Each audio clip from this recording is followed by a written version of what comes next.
was 42 years old when I was first diagnosed with breast cancer.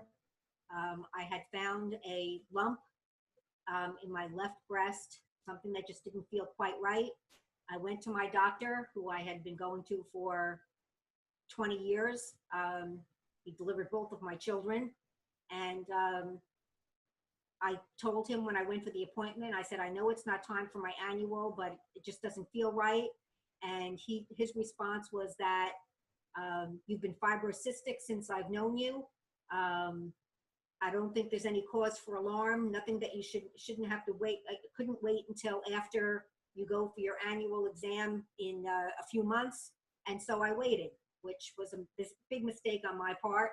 I shouldn't have doubted myself. I should have gone for a second opinion, but I had no reason to doubt him. I waited, went for my mammogram, and what I was feeling was my small tumor pushing against the fibrocystic,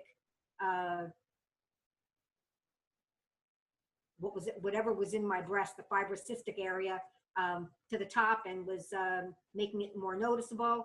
And they found it on a mammogram. I had to go for multiple mammograms. They kept calling me back into the office, which is for additional pictures, and that's very nerve-wracking. That I was called back into a doctor's office, and they told me that they suspected breast cancer. And at that point, I didn't really hear anything. I just blocked everything out, which I think is a common response. When I went to subsequent doctor's visits, I brought someone with me. One time it was a friend, another time it was my sister, and having a second pair of ears is something that I can't say enough about, that it's how important it is, because you'll only hear half of what they're saying. The first time I heard the word cancer, and I didn't hear anything else after that.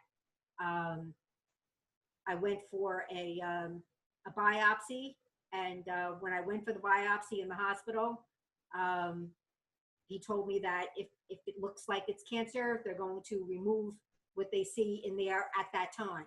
So my biopsy and tumor removal were both done at the same time. They had then planned for me to do radiation first, followed by chemotherapy. I went to the hospital and had the mold made for radiation therapy with my arms over my head.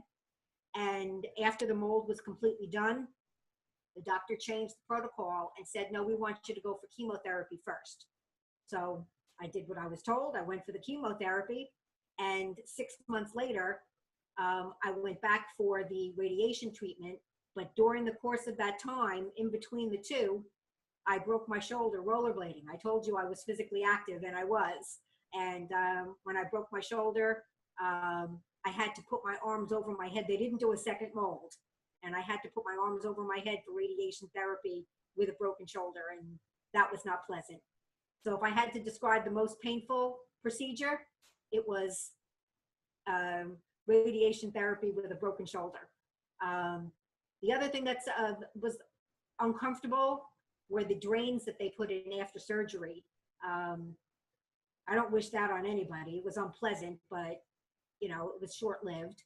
And following the 6 months of chemotherapy and 7.5 weeks of radiation, I went on 5 years of tamoxifen, which had its own issues as well. They said it could put me into early menopause.